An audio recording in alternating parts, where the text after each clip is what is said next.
Dans cette vidéo, je vais parler de mon parcours. Je suis dans le thème de en coulisses, donc en fait, je vais vraiment relier ça au développement de mon activité. C'est-à-dire que là, je ne vais pas insister, enfin ou pas même pas trop évoquer en fait, comment, mes formations ont été créées à partir de mon expérience en tant qu'accompagnante. Là, je parle vraiment de l'entreprise. Je parle de mon parcours parce qu'en fait, sans l'expliquer, ben, c'est difficile de comprendre tout le reste, en fait. Heu, Au départ, moi, j'ai un CAPES d'espagnol que j'ai eu à 23 ans, avant mes 24 ans, en tout cas, voilà. Et je vis à l'époque en Bretagne, où j'ai grandi. Et puis, suite à ce concours, j'atterris en Poitou-Charentes. Je fais des raccourcis, hein. Heu j'enseigne dans un collège de REP+. Et en fait, je suis restée dans ce collège pendant tout le temps que j'étais dans l'éducation nationale, c'est-à-dire 22 ans. J'ai été dans ce collège 22 ans, mais attention, pendant plusieurs années, j'ai d'abord fait, des services partagés parce qu'en fait, c'était un temps, qui était partagé entre plusieurs collèges. J'avais pas assez d'heures là où j'étais titulaire, donc j'allais compléter ailleurs. Ce qui fait que j'ai vu pas mal de collèges autour. Ensuite, j'ai eu des élèves en SECPA, enfin voilà, ça n'a pas été 22 ans de quelque chose qui m'a semblé être la même chose, pas du tout. Mais très rapidement, en fait, il y a quelque chose qui ne me satisfait pas, dans l'éducation nationale qui est lié à l'institution. J'aimais, être en classe, même si c'était pas toujours simple, mais le contact avec les élèves, la pédagogie, ça m'intéressait très fortement, la transmission, voilà, ça me passionnait, mais vraiment, l'institution, ça devenait de plus en plus lourd et j'avais un besoin de liberté, d'indépendance qui grandissait de plus en plus. Et puis, à peu près au moment où j'ai eu mon concours, j'ai commencé à m'intéresser à la psychologie d'abord pour moi, et puis je suis allée, de plus en plus vers, ce domaine du développement personnel, à m'y intéresser, à découvrir, mais assez tardivement finalement, des pratiques autres que la psychothérapie, la kinésiologie, tout ce qui était énergétique. Et puis un jour, je fais, une séance d'hypnose, enfin plusieurs d'ailleurs, mais je vais, consulter un praticien d'hypnose pour moi, parce que j'en ai besoin à cette période, de ma vie. Et là, outil, que je trouve juste, génial, enfin je sais pourquoi aujourd'hui, c'est parce que vraiment ça nous renvoie à l'intérieur de nous, ça nous amène à aller à l'intérieur de nous et j'ai vraiment adoré ça. Et puis, bah, là, je pense à me former. À l'époque, mes filles sont petites, je me demande où je vais aller, comment je vais faire et je me forme dans un organisme qui, est assez novateur parce que maintenant ça se fait, même l'Arche, hein, propose des formations à distance. Et là, c'était un des premiers, je pense, à faire ça. Et donc c'est pas du tout un organisme connu, hein. Mais du coup, je me forme à l'hypnose, comme ça, en envoyant des audios, des vidéos. Alors il y a du travail écrit, puis il y a aussi la pratique où on doit se filmer et où on envoie. Voilà, ça me challenge pas mal, ça me fait sortir de ma zone de confort. Bon, j'ai la certification, puis après j'ajoute, plus tard, donc il y a, les 2 degrés de Reiki pour le soin énergétique, un cursus en massage bien-être qui dure 18 mois avec plusieurs techniques, fleurs de Bach, voilà, il y a les huiles essentielles aussi dans mon cursus massage. Enfin voilà, j'ajoute d'autres choses et je suis toujours prof, hein, à côté. Et puis, bah, je me mets à 80 pour pouvoir, commencer à exercer, enfin exercer, à proposer des accompagnements, mais dans un cadre associatif parce que en tant que prof, je n'ai pas le droit d'être, praticienne, dans la relation d'aide, en fait, quoi. Ce n'est pas autorisé. On ne peut pas faire ce cumul-là, en termes d'emploi dans l'éducation nationale. Donc déjà, je me sens freinée. Et puis, 2016-2017, la personne qui m'a formée me recontacte et me dit: «Voilà, je suis en train de me développer, j'ai besoin, de quelqu'un, pour gérer, les stagiaires». Et bah, là, je suis autorisée à créer une auto-entreprise en enseignement de techniques de relaxation et de bien-être. J'appelle ça comme ça et je commence à, intervenir pour cet organisme de formation et je continue à le faire pendant un moment et donc voilà, j'ai cette base, solide, hein, et puis, plus le temps passe, les années passent, plus je vais avoir, de liberté, donc je vais pouvoir aussi commencer à organiser des réunions, à faire passer ce qui, moi, me semble vraiment essentiel, important, voilà et en même temps, ben, il y a plein de choses moi, je voudrais me développer, en mon nom, hein, voilà, c'est ce que je vise, en fait, c'est mon but, ultime. Je voudrais développer mes accompagnements et en fait, je suis, toujours prof, donc je suis limitée en termes de temps, en termes d'énergie et donc je réduis mon temps de travail à 60 ça, donc j'ai fait 80 tout de suite 60 et après pendant plusieurs années, je reste à 60. Au début, j'ai trouvé que c'était un bon équilibre. Je gardais, ma sécurité financière, j'avais mon concours qui était là et du coup mon salaire tous les mois et la sécurité de l'emploi, voilà et au bout d'un moment, ça devient intenable pour moi. La frustration, elle grandit, je ouais, je passe une période vraiment pas bien où je me dis: «Mais je vais être enfermée là-dedans encore combien de temps?» Voilà.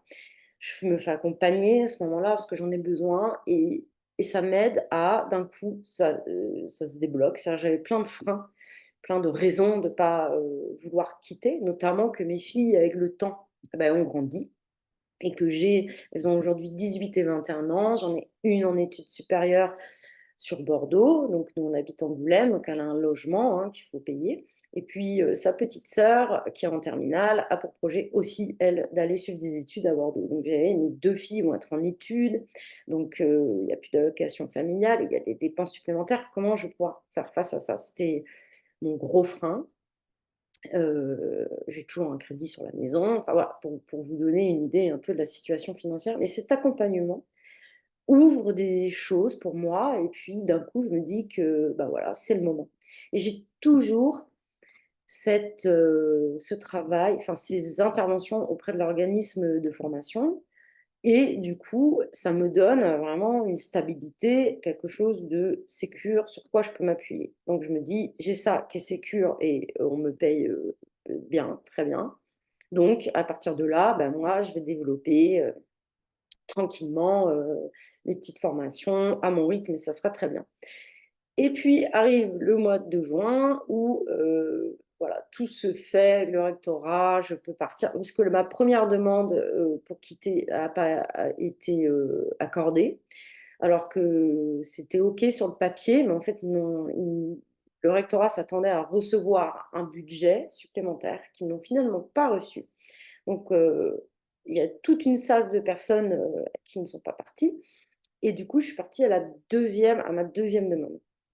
Alors ça avait été un choix difficile, hein. J'ai refait une année alors que moi dans ma tête j'étais déjà partie. On m'avait laissé comprendre que oui, mon dossier, c'était bon, j'allais partir. Enfin voilà, je suis tombée, vraiment de très, très haut quand j'ai appris que je ne partirais pas et je l'ai su fin mai, quelque chose comme ça, donc voilà, c'était compliqué et j'ai quand même décidé de refaire une année parce que j'avais besoin de quitter l'éducation nationale d'une manière, plutôt jolie dans ma tête. C'est-à-dire que là, je suis partie, avec une rupture conventionnelle et c'était important pour moi de partir comme ça et pas sans rien du tout.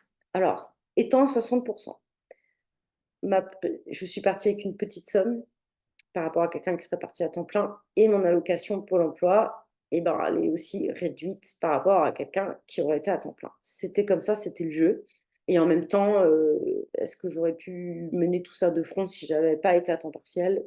Pas sûr du tout. Toujours est-il que voilà, c'est quand même, ce que je reçois et bah, c'est 40 de moins par rapport à quelqu'un qui part à temps plein. Donc, donc déjà, c'est moins, donc partir sans rien du tout, je ne voulais pas partir comme ça. Donc la deuxième fois où je demande, c'est bon, voilà. Donc après tout ce processus, enfin pour moi ça avait été long parce que j'ai été à temps partiel pendant 6 ou 7 ans avant de vraiment prendre la décision de partir. Une première fois, je suis décidée et c'est refusé, donc c'est compliqué. Je me remobilise, je me remets dans tout ça, je redemande, là c'est accordé et j'apprends, fin juin que l'organisme de formation pour lequel j'interviens va fermer en octobre. Bon, donc sur le coup, comme je suis, assez euphorique en fait de vraiment d'être allée au bout de mon projet, ça me enfin je suis ça oui, je bouillonne, je suis heureuse quoi, vraiment. Je vais au bout de ça, ça me remplit de joie, c'est super. Donc je suis là-dedans et en fait, au mois d'août et ben, le soufflet quoi. Parce que là, je me suis pris toutes mes peurs qui d'un coup ont dit: «Attends, attends, on n'avait pas trop bien là, on était un peu anesthésiés parce que tu nous avais anesthésiés, mais attends, tu te rends compte du truc là?» Parce que moi, je partais avec une base, dans mon idée d'avoir une bonne base, en termes de rentrée financière qui n'exi et là, c'est zéro quoi. À partir du mois d'octobre, zéro. Je rentre en panique. Enfin moi j'ai été fonctionnaire, hein, tout le temps, donc je sais pas ce que c'est en fait de pas, savoir ce que tu vas gagner le mois d'après. J'ai jamais vécu ça. Là, c'est carrément, qu'est-ce que je vais faire de ma peau? Parce qu'en fait, bah, j'ai mes formations, elles existent pas parce qu'en fait, j'intervenais dans l'organisme où ils me fournissaient des éléments et cetera. Je Et donc moi, j'avais tout à construire en fait. Donc c'est le flou total, la confusion, je sais pas, je sais plus, je prends des rendez-vous de conseils en carrière, de voilà, là où je peux, je suis un rendez-vous là, un rendez-vous là, et je fais juste que, brasser, et ça j'arrive à rien. Et puis une amie me parle d'Aline Garnier, du Phare des entrepreneurs, des formations, pour entrepreneurs du coup, et je sollicite un appel avec, Aline, et je décide de rentrer en formation avec elle. Je suis Propulsion, et grâce à Propulsion, bah, j'ai pu, formaliser mes premières formations, et on commence, Intuition en février 2023. Moi, j'ai quitté l'éducation nationale en septembre 2022. Donc, j'arrive à aboutir à des formations, que je vends, voilà, et les personnes à qui je vends sont des stagiaires qui me connaissent déjà de l'autre organisme parce qu'ils ont déjà travaillé avec moi. Donc, en fait, ils ont déjà confiance en moi, ils me font confiance et on part dans ces aventures-là. Hem, donc j'ai passé une année, 2023, très difficile. Parce que, j'étais vraiment en alerte, quoi. C'est-à-dire, j'ai eu beaucoup de mal à venir faire redescendre, mes parts, complètement, hystériques de peur, en fait, hein, vraiment l'angoisse était là, et puis il y a eu des difficultés personnelles aussi. On a accompagné le père de mon mari, qui a eu un cancer et qui est mort en 5 mois. Donc et qui était, sur La Rochelle, pas à côté, donc il y avait des déplacements, mon conjoint qui y allait, souvent seul, voilà, moi j'étais seule.